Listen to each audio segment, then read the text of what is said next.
हज़रत आदम अलैहिस्सलाम पैदाश नसब ऐं सलाहियतूं।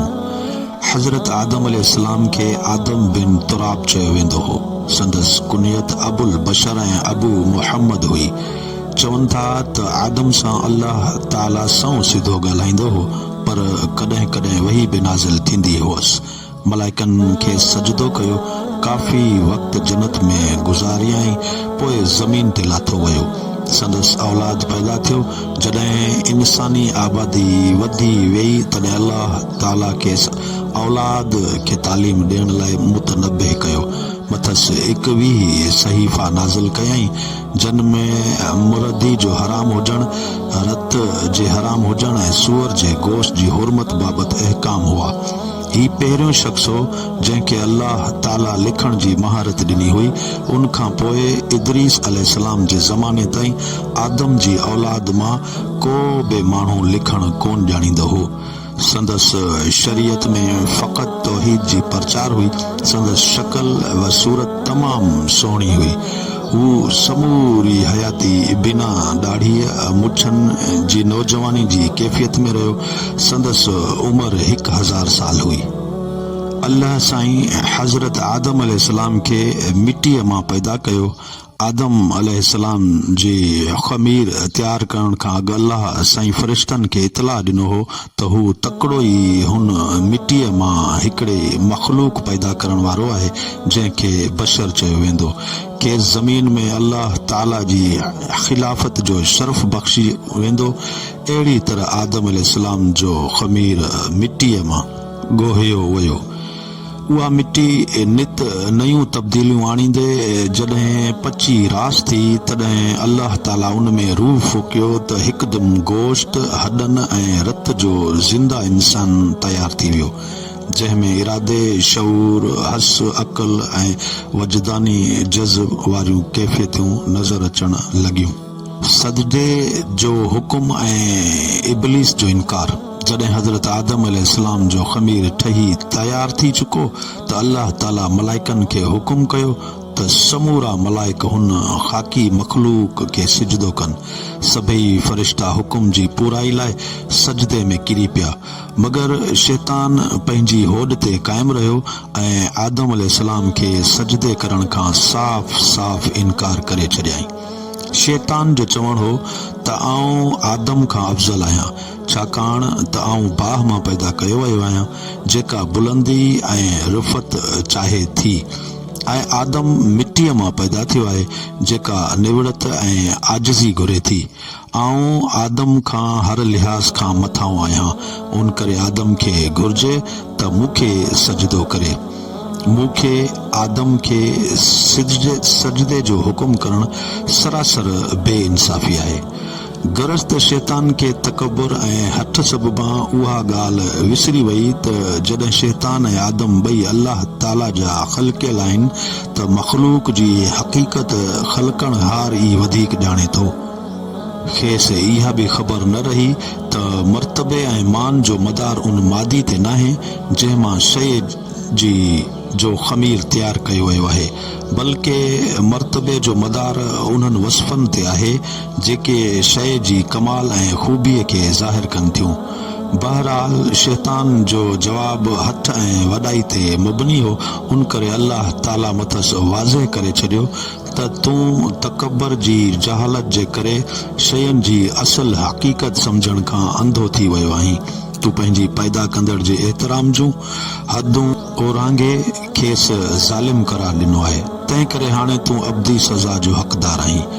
उहा ई तुंहिंजी कयल करतूत जी सज़ा आहे जेका हमेशा लाइ भोगणी पवंदी। शैतान खे मोहलत।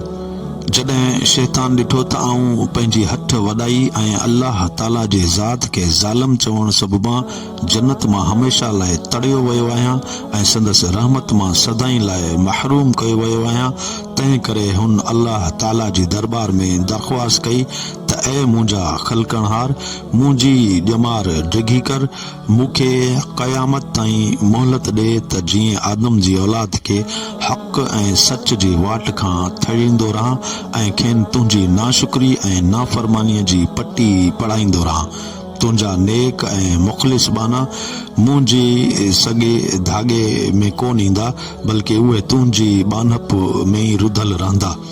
अल्लाह साईं फरमायो त मूंखे परवाह नाहे, मुंहिंजी फितरत जो कानून ऐं मकाफ़ात अमल जो कानून अटल आहे। जेको जहिड़ी कंदो तहिड़ी भरींदो। आदम जी औलाद मां जेको मूंखां मुंहुं मोड़ींदो ऐं तुंहिंजी कढ लॻंदो, सो तोसां गॾु जहन्नम जी बाहि में सड़ंदो। हज़रत आदम जो जन्नत में क़याम ऐं बीबी हवा सां शादी। हज़रत आदम अलैहिस्सलाम काफ़ी वक़्त अकेलो ज़िंदगी बसर कंदो रहियो। खे ज़िंदगी में बेचैनी महसूस थींदी हुई। संदसि तबियत ऐं फितरत कंहिं हमदम ऐं मोनिस ॾांहुं वाझाईंदी रहंदी हुई। तंहिं करे अल्लाह साईं आदम जे साॼी कुख मां बीबी हवा खे पैदा कयो। जॾहिं आदम अलैहिस्सलाम जी नज़र हवा ते पई त खेसि ॾाढी ख़ुशी थी ऐं दिली सुकून हासिल थियसि। अल्लाह साईं पारां ॿिन्ही ज़ाल मुड़ुस खे इजाज़त हुई त जन्नत में रहनि ऐं उन जे मेवनि मां भरपूर फ़ाइदो हासिल कंदा रहनि। पर हिकिड़े वण ॾांहुं इशारो कंदे फरमाई त हिन वण मां मेवो त न खाइजो, पर हिन खे कॾहिं वेझा बि न वञिजो। जन्नत मां तड़जण। होॾां शैतान ताड़ में हो। मौक़े मां फ़ाइदो हासिल करण ख़ातिर आदम जी दिलि में विसविसा विझण लॻो त ही वण को शर्मंदी वण आहे।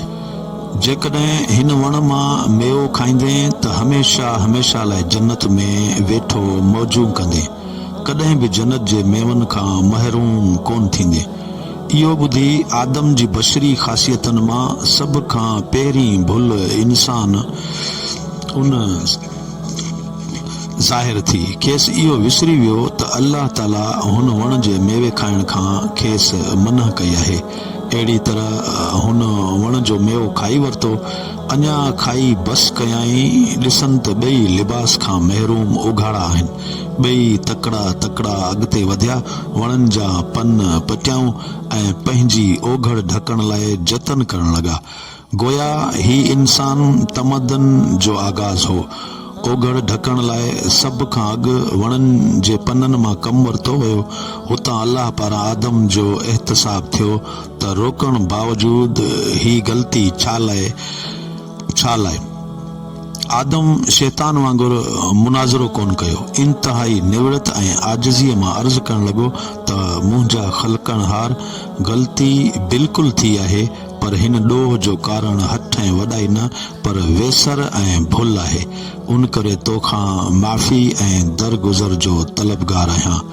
रब्बना ज़लमना अनफुसना व इल्लम तग़फिर लना व तरहमना लकूनन मिनल ख़ासिरीन। ऐं असांजा पालनहार, असां पंहिंजे नफ़्सनि ते ज़ुल्म करे चुकासूं ऐं हाणे जेकॾहिं तूं माफ़ न कंदे ऐं रहम न कंदे त असां खसारे में वेंदासीं। अल्लाह ताला संदसि उज़ुर खे क़बूल फरमायो ऐं माफ़ करे छॾियईं। पर वक़्तु अची वियो त हज़रत आदम अल्लाह जी ज़मीन ते खिलाफ़त जो हक़ अदा करे। तंहिं करे हज़रत आदम अलैहिस्सलाम खे गॾोगॾु ही फ़ैसिलो बि ॿुधायो वियो त तोखे ऐं तुंहिंजी औलाद खे हिन ज़मीन ते महदूद वक़्तु गुज़ारणो पवंदो। शैतान जेको तव्हांजो अज़ली दुश्मन आहे, उन जी बि तव्हां सां अदावत जारी रहंदी।